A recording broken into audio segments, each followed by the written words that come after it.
भारताचे पंतप्रधान आदरणीय मोदीजी या ठिकाणी व्यासपीठावर विराजमान झालेत.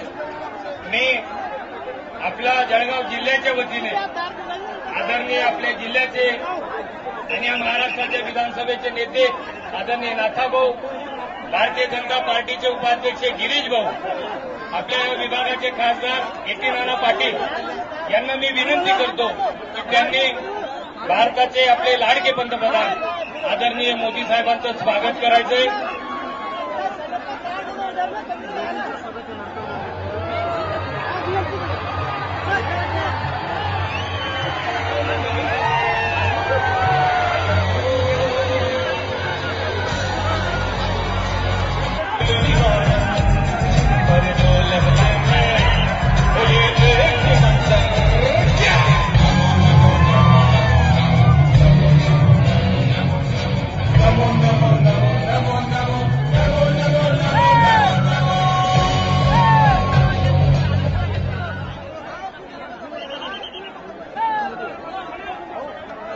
देशाचे आपले सगळ्यांचे लाडके नरेंद्रभाई मोदीजी आपल्याला संबोधित करतायत.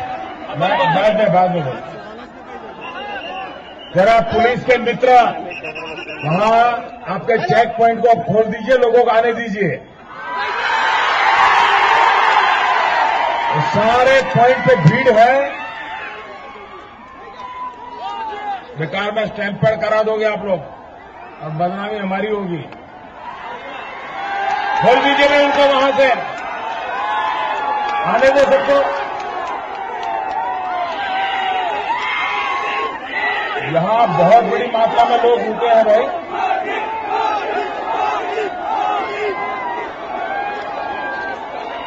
हाँ खोल दीजिए, आने दीजिए सबको.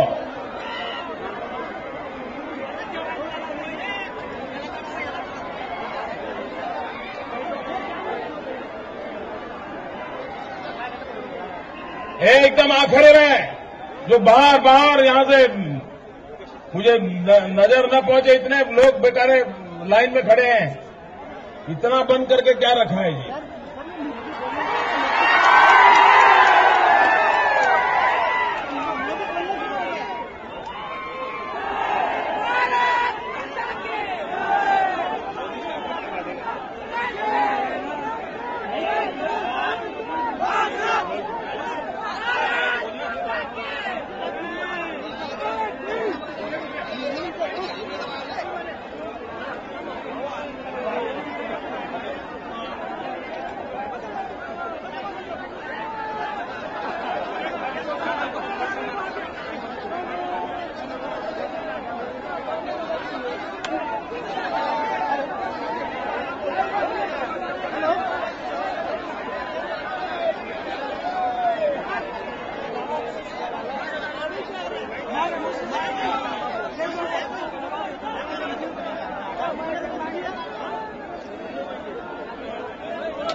आदरणीय नरेंद्रभाई मोदी व्यासपीठावर उपस्थित खासदार श्री C.R. पाटील, श्री ए.टी. नाना पाटील, रक्षाताई खडसे, भारतीय जनता पार्टीचे जिल्ह्याचे अध्यक्ष उदयबापू वाघ,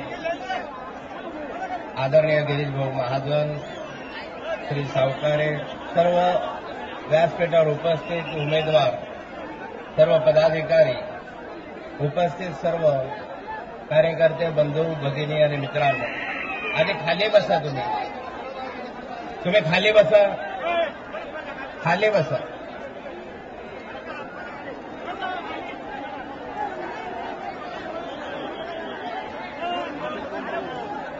आज सर्वप्रथम आदरणीय नरेंद्रभाई मोदींचं आपल्या या जिल्ह्यामध्ये मी स्वागत करतो. गेले 15 वर्ष झाले या महाराष्ट्रामध्ये आघाडीचं सरकार आहे आणि आता 15 तारखेला आपल्याला या महाराष्ट्रामध्ये विधानसभेसाठी मतदान करायचं आहे. या मतदानाद्वारे या 15 वर्षामध्ये या राज्यामध्ये असलेलं घोटाळ्यांचं सरकार, जे सर्वाधिक भ्रष्ट असलेलं सरकार, हे आपल्याला घालवायचं आहे आणि नवीन मोदीजींच्या नेतृत्वाखाली एक विकासाची दृष्टी असणारं नवीनच सरकार या ठिकाणी आपल्याला आणायचं आहे. 15 वर्ष झाले महाराष्ट्रामधल्या या सरकारने आपल्याला काय दिलं तर 15 वर्षामध्ये महाराष्ट्रामध्ये सर्वाधिक घोटाळे या महाराष्ट्रामध्ये झाले. सिंचनाचा घोटाळा, जमिनीचा घोटाळा, चाऱ्याचा घोटाळा, जिथे नाही तिथे घोटाळे केले आणि करोडो रुपयाची हानी या महाराष्ट्राच्या निधीची झाली. महाराष्ट्र हे सर्वाधिक कर्जबाजारी राज्य कोरोनाच्या राज्याची तुलना आहे. महाराष्ट्रामध्ये सर्वात जास्त शेतकऱ्यांनी आत्महत्या केल्या. दलितांवर, आदिवासींवर अत्याचार मोठ्या प्रमाणावर या महाराष्ट्रामध्ये 15 वर्षामध्ये वाढले. महाराष्ट्र विकासाच्या दृष्टीने पुढे गेला, मंत्र्यांचा विकास झाला, पण शेतकरी बकास झाला. आज आपण पाहतो आहोत की 15 वर्ष झाले महाराष्ट्रामधलं लोड शेडिंग, विजेचं लोड शेडिंग हे आता 18 ते 20 तास विजेचं लोड शेडिंग सुरू आहे. अंधारामध्ये आपल्याला राहावं लागतं आणि दर निवडणुकीमध्ये काँग्रेस आणि राष्ट्रवादी काँग्रेसवाले आपल्याला सांगतात की लोड शेडिंग मुक्त महाराष्ट्र. या ठिकाणी अजितदादा पवार सांगतात मोफत आणि मुबलक वीज, परंतु आपल्याला आतापर्यंत मोफत आणि मुबलक वीज मिळाली नाही. अजितदादांच्या या पोकळ घोषणा ऐकून ऐकून कंटाळा आला आणि इकडे बाकी म्हणतात अजितदादा एक ही वादा. आता या दादालाच आपण विचारणार आहोत कि दादा कहा गया तुम्हारा बिजली का वादा.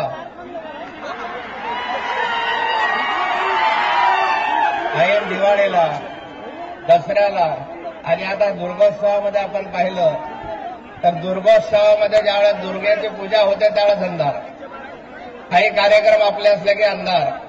त्यामुळे आता या महाराष्ट्राला अंधारातून उजेडाकडे जायचं असेल तर आपल्याला या ठिकाणी बदल केला पाहिजे. दुर्दैवाने या महाराष्ट्रामध्ये शिवसेना भारतीय जनता पार्टीची युती तुटली.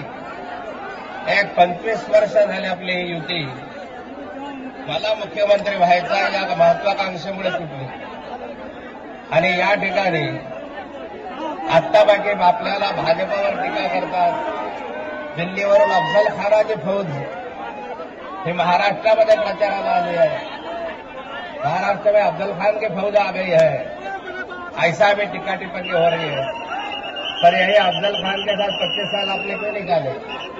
जब अफजल खान के फौज थे तो 25 साल आपको इनके साथ रहने में मजा क्यों आया?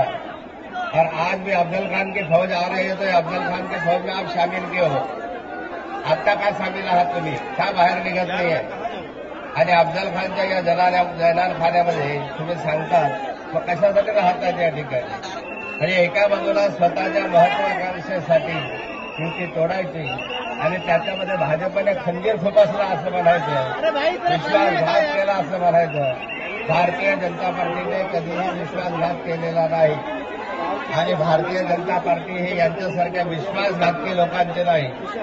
एका बाजूला युती करायची आणि दुसऱ्या बाजूला युतीच्या पाठीमध्ये खंजीर खुपसायचा, हे धोरण भारतीय जनता पार्टीने कधी अवलंबलं नाही. तुम्ही पाहिलं असेल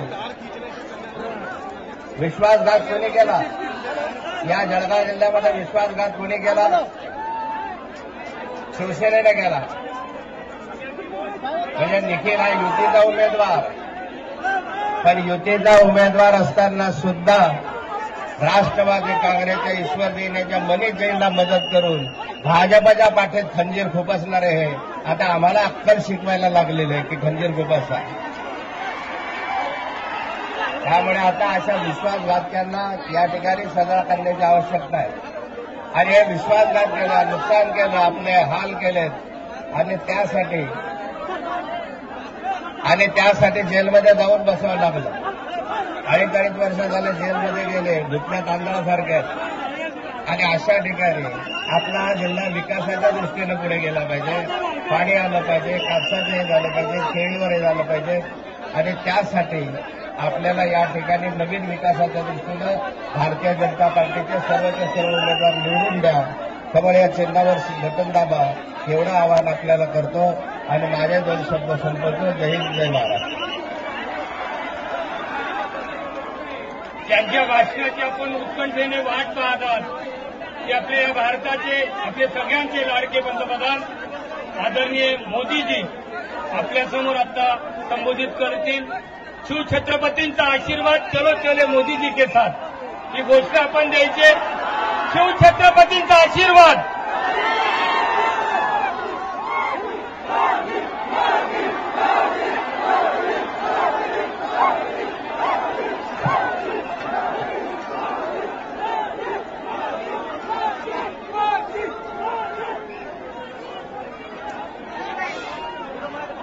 कसं काय?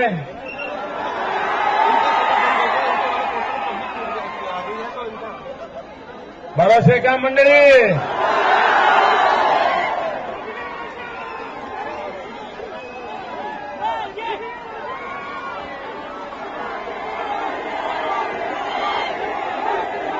मंच पर विराजमान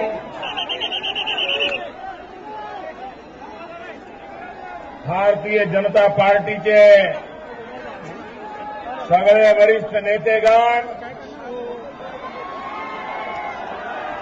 श्री A.T. नाना पाटील, रक्षाताई खडसे, उदय वाघ, गुरुक्ता जगवानी,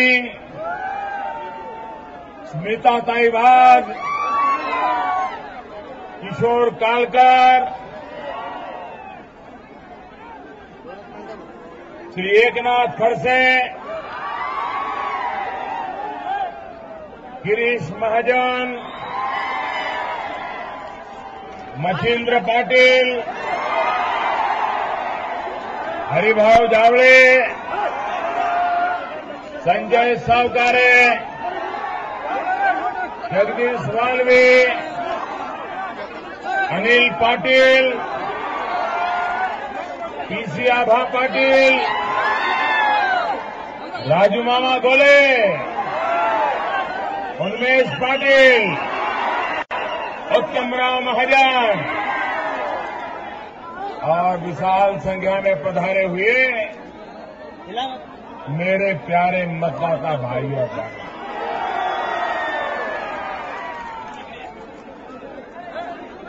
इतनी बड़ी विशाल सभा में वहां दूर दूर मकानों पे लोग खड़े हैं, मेरी आवाज पहुंच रही है क्या?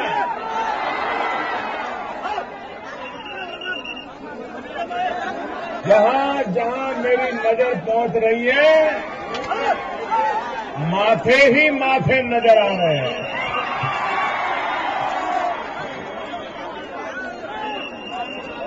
इतनी भयंकर गर्मी में ये हवा का रुख देख लो जरा.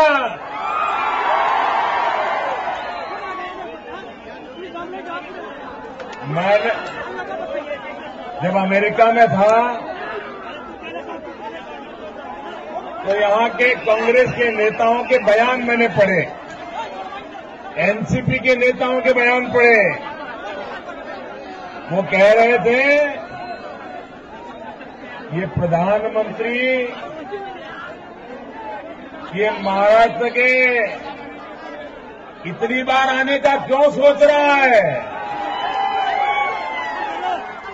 कल तो कांग्रेस के और एनसीपी के नेताओं ने कह दिया, क्या देश का प्रधानमंत्री क्या तालुके में भी जाएगा क्या?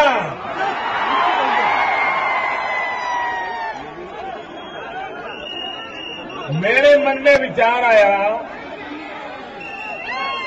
कि भाई महाराष्ट्र में तो मैं पहले भी आता था, लोकसभा के चुनाव में भी आया था, लेकिन न कांग्रेस वालों ने ऐसा बयान दिया, न एनसीपी वालों ने ऐसा बयान दिया।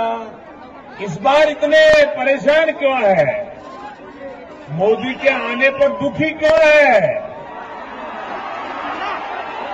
लेकिन ये जलगांव जिले में आकर के मुझे पता चला, ये जनसागर देख करके मुझे लगता है यही कारण वो परेशान है।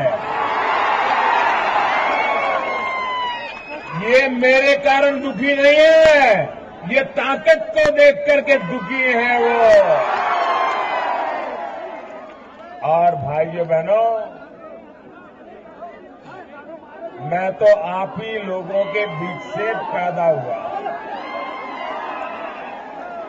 मैं भी आप ही की तरह एक सामान्य जिंदगी गुजारता गुजारता यहां आया हूं। मैं राजमहलों में पैदा नहीं हुआ हूं। मैं प्रधानमंत्री की कोख से पैदा नहीं हुआ हूं। मैं नेताओं की कोख से पैदा नहीं हुआ हूं। मैं तो गरीब मां के घर पैदा हुआ। अगर मैं मेरे भाइयों के पास नहीं जाऊंगा तो कौन जाएगा? अरे मैं आपके दर्शन करने के लिए नहीं आऊंगा तो कौन आएगा भैया?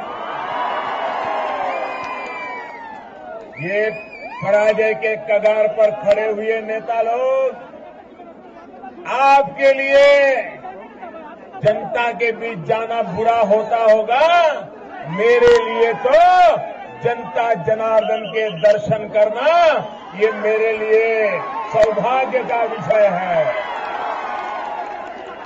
और इसलिए भाई बहनों, मैं आज इस चक्र नगरी में आप सबका दर्शन करने के लिए आया।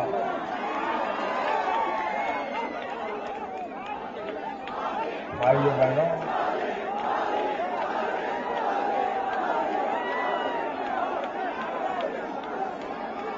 इस देश का गरीब से गरीब कोई ऐसा इंसान होगा का जिसने केला न खाया हो? ऐसा कोई इंसान होगा जिसने केला न खाया हो? गरीब से गरीब आदमी ने भी और कोई फल देखा हो या न देखा हो, और कोई फल चखा हो या न चखा हो, लेकिन केला तो जरूर खाया होगा। ये जलगांव के किसानों की कमाल है। और मैं बताता हूं, हिंदुस्तान में तो आपके केले का डंका बज रहा है, लेकिन दुनिया में भी बजाना है। बच सकता है भाइयों।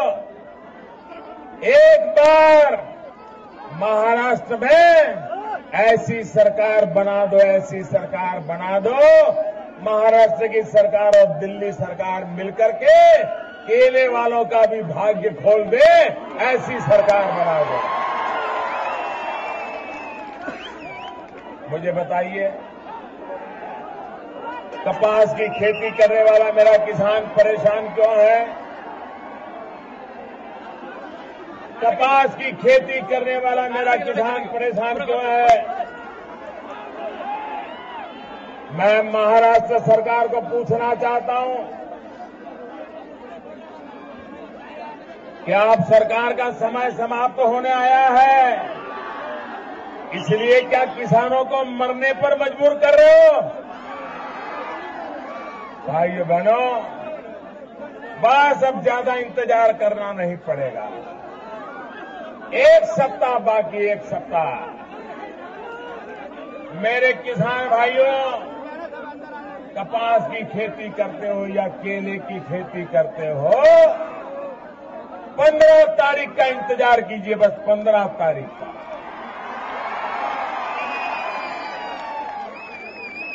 15 तारीख को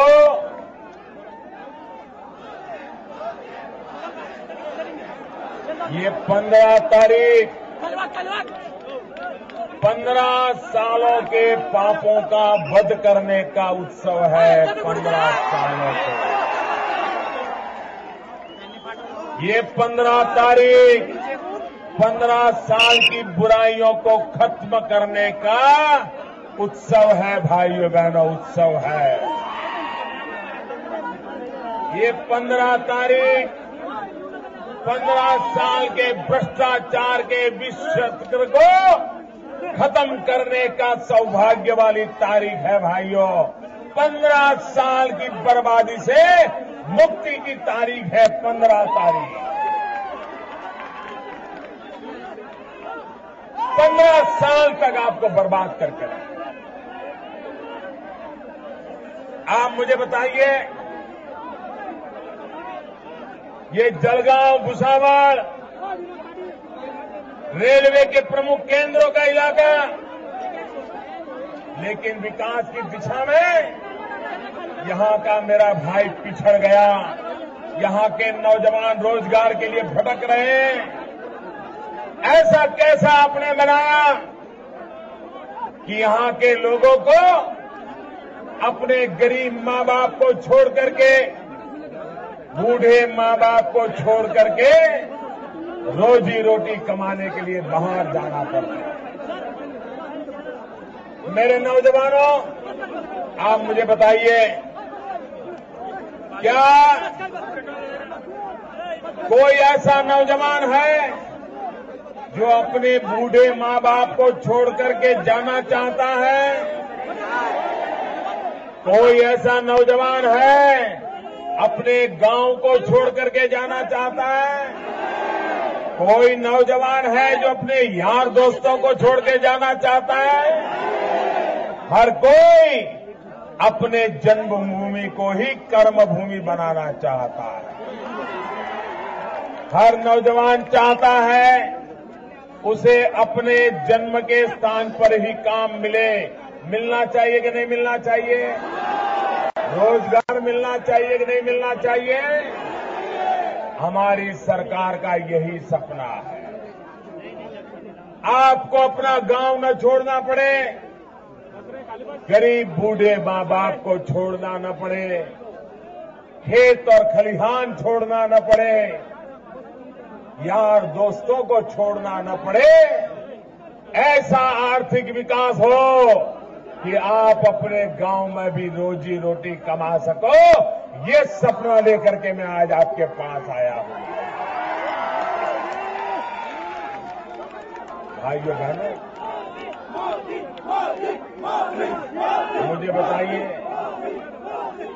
ये महाराष्ट्र में जो सरकार है, उन सरकारों ने भ्रष्टाचार करने में कोई कमी छोड़ी है क्या? कोई कमी छोड़ी है क्या भाई? कोई ऐसा क्षेत्र है जिसमें भ्रष्टाचार न किया हो? कोई ऐसा क्षेत्र है जिसमें भ्रष्टाचार न किया हो? अरे मध्याह्न भोजन में बालकों की थाली से मैं भी चोरी कर ली, बालकों की थाली से करगिल के शहीदों की विधवाओं के घर लूट लिए भाइयों, घर लूट लिए। किसान का पानी लूट लिया, किसान की बिजली लूट लिया। आप मुझे बताइए, आपको लोड शेडिंग से मुक्ति चाहिए कि नहीं चाहिए? मुक्ति चाहिए कि नहीं? भाइयों बहनों, आपको बिजली मिल रही है क्या? ये बिजली नहीं मिलने के लिए कौन पापी है मालूम है? कौन पापी है? कौन पापी है? कैसे है मैं बताऊं?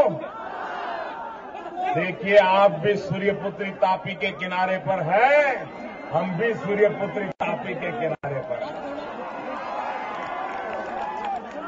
भाइयों बहनों, भाई यहां पर अब आगे आने की जगह नहीं है, मेहरबानी करके वहीं रह जाइए।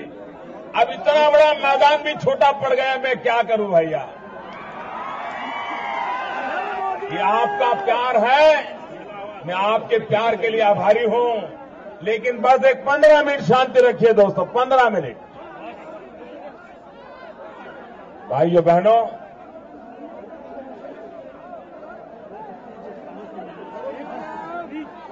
भाइयों बहनों,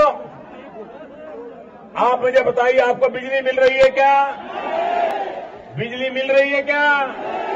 अगर ट्रांसफार्मर जल जाता है तो बदलने में 100 दिन का समय लग जाता है कि नहीं लग जाता है? खेती बर्बाद होती है कि नहीं होती है? आपका नुकसान होता है कि नहीं होता है? भाइयों बहनों, इसका पाप किसने किया? देखिए, आपके पड़ोस में गुजरात राज्य है। उस गुजरात राज्य में नर्मदा नदी पर एक बांध बन रहा है, सरदार सरोवर डैम। उस सरदार सरोवर डैम में बिजली का कारखाना भी लग रहा है, पानी से चलने वाला बिजली का कारखाना। अगर वो डैम आज से 10 साल पहले पूरा हो गया होता तो अब तक आपको 4000 करोड़ रुपए की बिजली मुफ्त में मिल गई होती। वो बांध इसीलिए बन रहा है गुजरात में कि उसमें से हर वर्ष 400 करोड़ रुपए की बिजली मुफ्त में महाराष्ट्र के किसानों को मिल जाए, इसलिए वो बना हुआ। लेकिन दिल्ली में बैठी हुई कांग्रेस सरकार ने 10 साल उस डैम का काम रोक दिया। 2005 से एक थैली भर सीमेंट उस पर डालने नहीं दिया। मैंने प्रधानमंत्री बनने के बाद 15 दिन में सरदार सरोवर डैम का काम चालू करा दिया। 1 साल 2 साल के भीतर भीतर काम पूरा हो जाएगा और आपको 400 करोड़ रुपए की बिजली मुफ्त में आना शुरू हो जाएगा। फिर बिजली मिलेगी कि नहीं मिलेगी? लोड शेड जाएगा कि नहीं जाएगा? ट्रांसफार्मर का जलना बंद होगा कि नहीं होगा? कभी जल गया तो ट्रांसफार्मर जल्दी बदल जाएगा कि नहीं बदल जाएगा? किसान के पाक को नुकसान होगा क्या? किसान बच जाएगा कि नहीं बच जाएगा? किसान का लाभ होगा कि नहीं होगा? यही काम मोदी करता है भाइयों, मोदी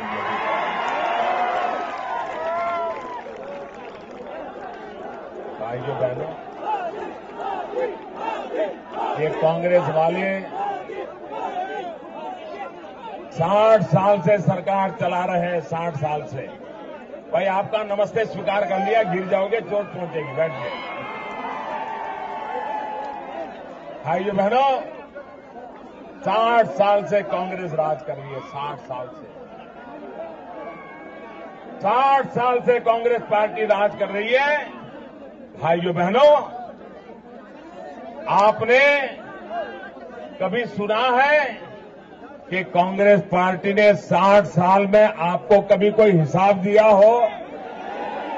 कभी कोई हिसाब दिया है? काम का जवाब दिया है? आपकी मुसीबतों का जवाब दिया है? और ये कांग्रेस पार्टी मेरा 60 दिन का हिसाब मांग रही है। अरे शर्म करो मेरे कांग्रेस के भाई बहनों, शर्म करो। आपने तो 60 साल तक देश को हिसाब नहीं दिया और मोदी का हिसाब मांगने के लिए निकले हो। भाइयों बहनों, कांग्रेस ने भले आपको 60 साल तक हिसाब नहीं दिया होगा, लेकिन मैं तो आपको पल पल का हिसाब दूंगा, पाई पाई का हिसाब, पाई का हिसाब दूंगा। 10 साल तक जिस नर्मदा का काम आपने नहीं कर पाया था, वो काम मैंने 10 दिन में करके खड़ा कर दिया। 10 दिन में। भाइयों बहनों, ये सरकार गरीबों के लिए है। क्योंकि मैंने गरीबी देखी। घर में मां बीमार हो और दवाई के लिए पैसे न हो तब कितनी पीड़ा होती है।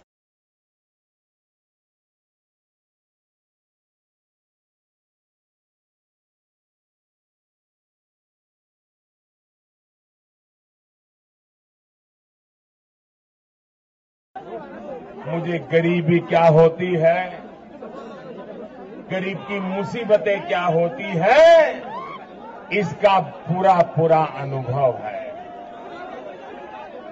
और इसलिए ये सरकार मैंने गरीबों को समर्पित की हुई है। ये सरकार मैंने छोटे छोटे लोगों के बड़े बड़े काम करने के लिए तय किया हुआ है। छोटे छोटे लोगों के बड़े बड़े काम करने के लिए मैं तैयार हूं। भाइयों बहनों, जो लोग महाराष्ट्र को तबाह कर दिया, भ्रष्टाचार से महाराष्ट्र को लूट लिया, जो महाराष्ट्र की जनता को जवाब नहीं दे पा रहे हैं, वे आजकल मोदी पर झूठे आरोप लगा रहे हैं। ये कह रहे हैं अब मोदी सरकार का इरादा है महाराष्ट्र को तोड़ने का। अब मोदी का इरादा है महाराष्ट्र से मुंबई को छीन लेने का। अरे झूठ बोलने वालों, आप महाराष्ट्र की ताकत को नहीं जानते, अभी तक हिंदुस्तान के अंदर कोई ऐसा माई का लाल पैदा नहीं हुआ है जो महाराष्ट्र से मुंबई को छीन सकता है।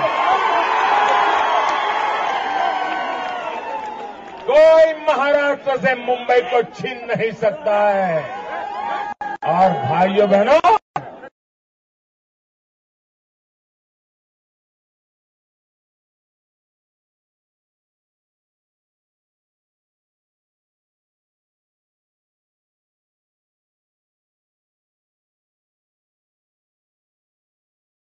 मुंबई और महाराष्ट्र चलता है तब देश चल पड़ता है। मुंबई और महाराष्ट्र ठप हो जाता है तो पूरा हिंदुस्तान ठप हो जाता है। हम मुंबई और महाराष्ट्र की ताकत को जानते हैं। हम मुंबई और महाराष्ट्र के पुजारी रहे हैं। ये वीरों की भूमि है, छत्रपति शिवाजी महाराज की भूमि है। और इसलिए भाइयों बहनों, ये झूठ बोलने वालों को बराबर जानना। अब उनके पास जनता का विश्वास जीतने के लिए कोई काम नहीं है, कोई एजेंडा नहीं है। सिर्फ अखबारों में जगह बनाने के लिए झूठ फैलाना, यही काम इनके पास बचा हुआ है और कोई काम बचा नहीं है। भाइयों बहनों, मैं आज आपसे अनुरोध करने आया हूं, मुझे इस क्षेत्र का विकास तेज गति से बढ़ाना है। आप मुझे बताइए, ये हमारा हिंदुस्तान हजारों साल से है कि नहीं है? जरा जोर से बोलो, उधर पीछे वाले भी बोलो जरा। हमारा हिंदुस्तान हजारों साल से है कि नहीं है? आजादी के पहले भी हिंदुस्तान था कि नहीं था? 1800 स्वातंत्र संग्राम में भी, 1857 के स्वातंत्र संग्राम में भी हमारा हिंदुस्तान था कि नहीं था? 1947 के पहले भी हिंदुस्तान था कि नहीं था? कांग्रेस के राज में भी हिंदुस्तान था कि नहीं था? लेकिन क्या हिंदुस्तान का इंडिया में जंग का बचता था?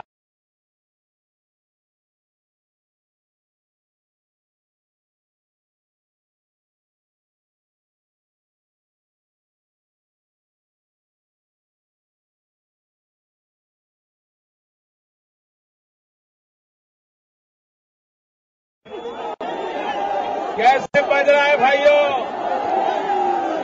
ये हिंदुस्तान का जय जयकार क्यों हो रहा है?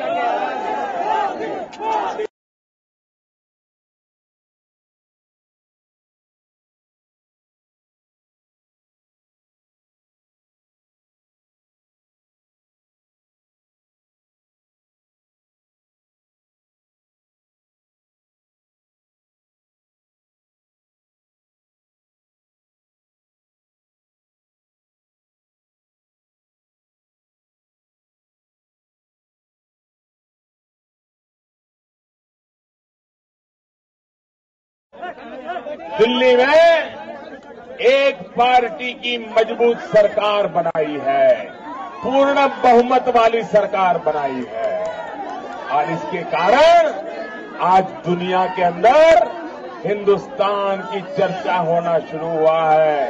दुनिया का हिंदुस्तान की तरफ ध्यान जाने लगा है। मेरे भाई, आप चाहते हैं कि महाराष्ट्र का भी दुनिया में डंका बजे?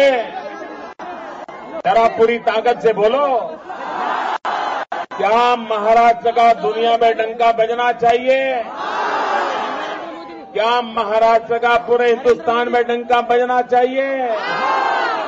अगर हिंदुस्तान में महाराष्ट्र का डंका बजाना है, अगर दुनिया में महाराष्ट्र का डंका बजाना है, तो महाराष्ट्र में भी पूर्ण बहुमत वाली भाजपा सरकार बनानी होगी। 15 तारीख को 15 साल के पापों से मुक्ति पानी होगी। कमल के निशान पे बटन दबाना होगा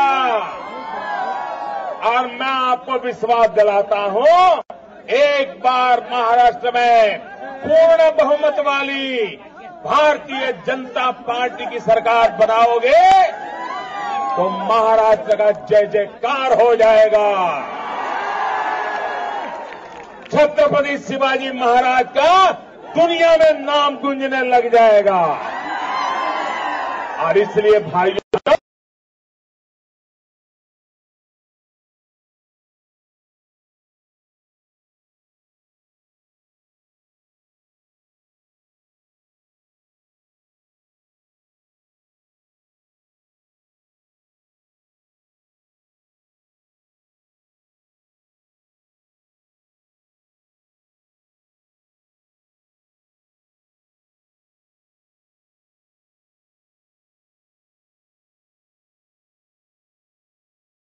कामदार भी है और मेरे जैसा कामदार भी है। मैं इस देश का कामदार हूं, ये सारे आपके भावी आमदार हैं और यहां पर आपके खासदार भी है। अच्छा मेरे बहनों,